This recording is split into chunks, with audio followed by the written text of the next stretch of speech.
ఓం శ్రీ గురుభ్యో నమః. ఎవరైతే దైవానికి పూర్తిగా శరణాగతి అవుతారో వారిని దైవం ఎల్లప్పుడూ రక్షిస్తూ ఉంటాడు. ఈ నేపథ్యంలో ఇవాళ ఆధ్యాత్మిక విషయాన్ని చెప్పుకుందాం. ఇహ విషయంలోకి వచ్చేస్తే,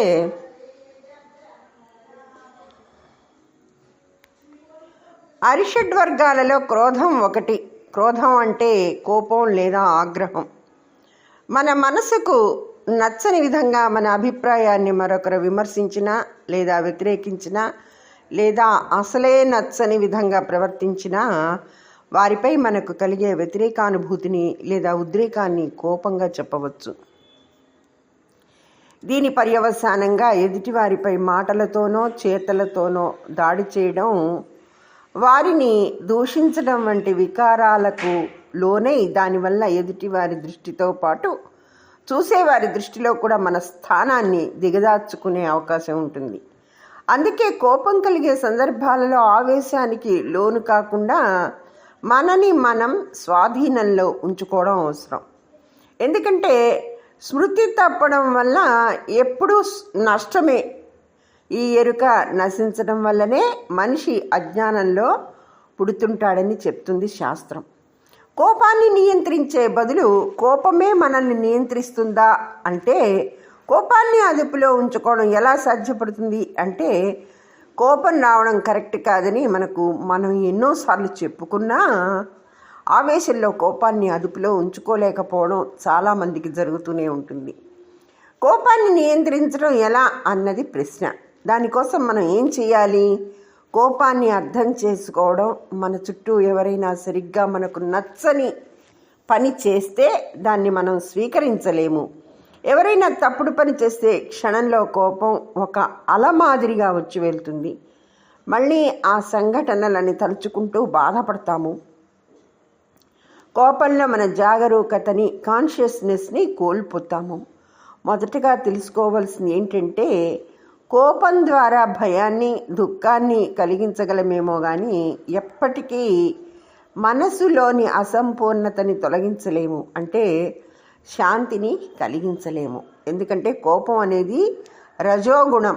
అది తన స్థాయిలోనే ఉన్న రజోగుణ భావాలను లేదా తనకన్నా తక్కువ స్థాయి తమో గుణాలైన భయం, దుఃఖం లాంటి భావాలను ప్రేరేపిస్తుందే తప్ప తనకన్నా ఉత్తమ స్థితిలో ఉండే సత్వగుణ స్థాయిలో ఉండే శాంతిని కలిగించలేదు. మరో విషయం, ఆధ్యాత్మిక దృక్కోణంలో చూసినప్పుడు ఒక భయస్థుడి కంటే, ఒక నిత్య దుఃఖితుడి కంటే ఒక కోపిష్టే ఉత్తముడు. ఒక కోపి తనలోని కోపాన్ని తొలగించుకుంటే చక్కని క్రియాశీలవంతుడిగా మారుతాడు. నిజానికి ఒక వ్యక్తిలో కోపం ఉన్నదంటే వారిలో బయటకు రాని అట్టడుగుకు నొక్కివేయబడిన విజయశక్తి ఏదో ఉన్నట్లే అర్థం. ఆ పుణ్యశక్తిని ఇతరులను నిందించడం వల్ల అనవసరంగా వృధాపరుస్తారా లేక విజయాలను సాధిస్తారా అనేది వారి వారి ప్రవర్తనలపై ఆధారపడి ఉంటుంది. కోపాన్ని తొలగించుకోవాలంటే తనకు ఎదురైన పరిస్థితిని స్వీకరిస్తూ జాగరూకతతో, కాన్షియస్నెస్తో సరిదిద్దుకునే ప్రయత్నం చేయడం వల్ల మంచి ఫలితం ఉంటుంది.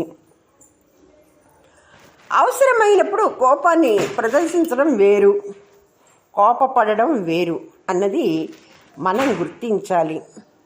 కాన్షియస్నెస్తో ఉంటాము, కానీ కోపానికి గురి అయినప్పుడు కోపం అనే భావనతో తాదాత్మ్యం చెంది స్పృహ, కాన్షియస్నెస్ కోల్పోతాము. అలా స్పృహ కోల్పోవడం సమస్యలు రావడానికి కారణమవుతుంది.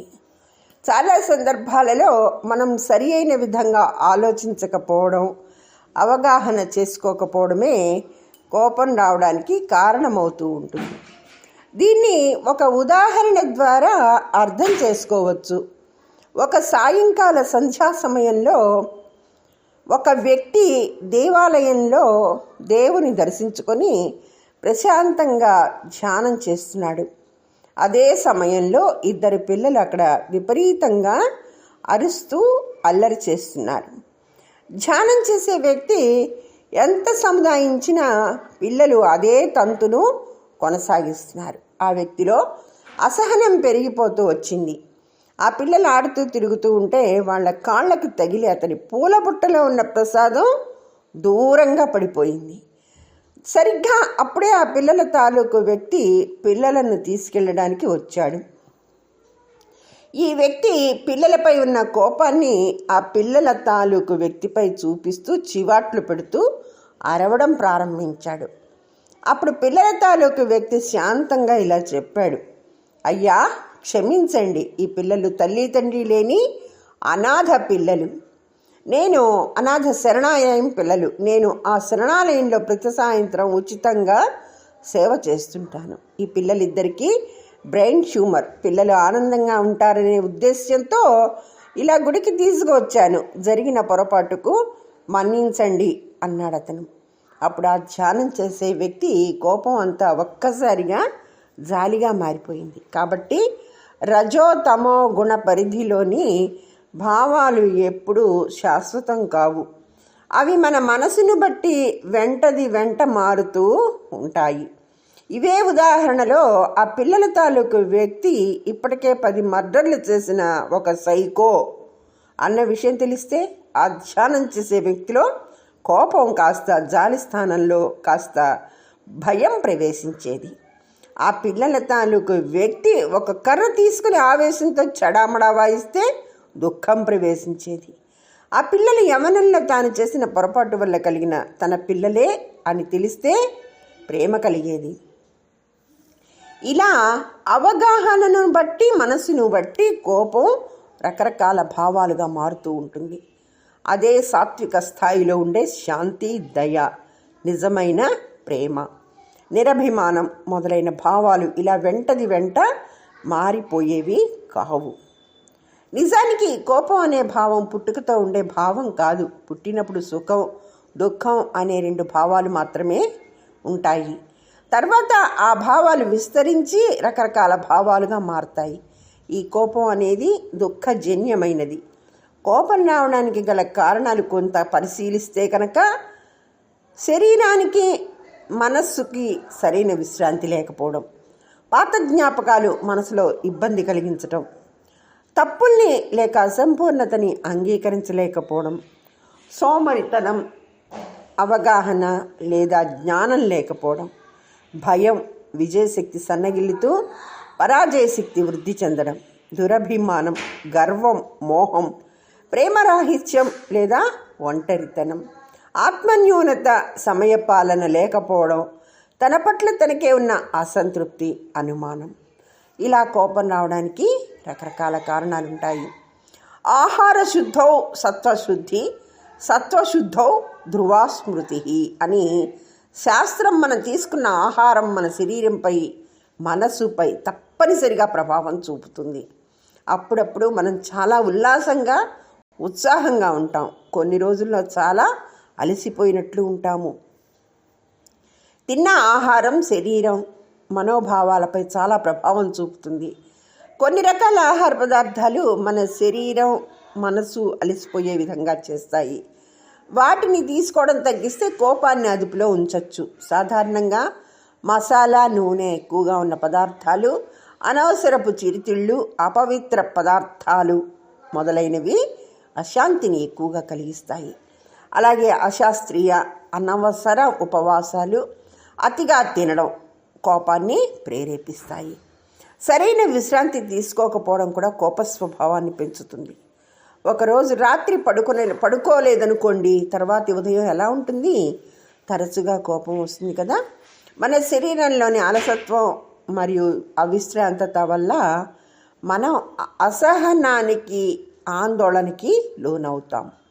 సాధారణ మనుషులందరికీ 6-7 గంటల నిద్ర అవసరం. ఇది శరీరానికి, మనసుకి విశ్రాంతిని ఇవ్వడమే కాక ఆందోళనకి గురయ్యే అవకాశాన్ని తగ్గిస్తుంది. అలాగే ప్రతి వ్యక్తికి తగినంత శారీరక పరిశ్రమ అవసరం.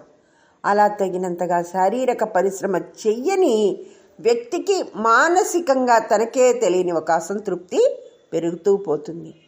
అది దగ్గరి వ్యక్తులపై, కుటుంబ వ్యవస్థపై కోపం రూపంలో వ్యక్తమవుతూ ఉంటుంది. అందువల్ల ప్రతి వ్యక్తి 1 గంట కాలం వాకింగ్ చేయడం అవసరం. ఇది మనలో సత్తువుని పెంచుతూ శారీరక దృఢత్వానికి కారణమవుతుంది. వాకింగ్ విషయంలో నేను గమనించినంత మటుకు మనతో మనం గడుపుతూ ఒంటరిగా చేసే వాకింగ్ చాలా మంచి ఫలితాన్ని ఇస్తుంది. ఇక కోపం వచ్చిన సమయంలో మనం ఏం చెయ్యాలి అంటే, ఎంత కోపాన్నైనా శారీరక పరిశ్రమ వల్ల తొలగించుకోగలుగుతాము. ఓం శ్రీ గురుభ్యో నమః. సర్వే జనా సుఖినో భవంతు. ధన్యవాదములు.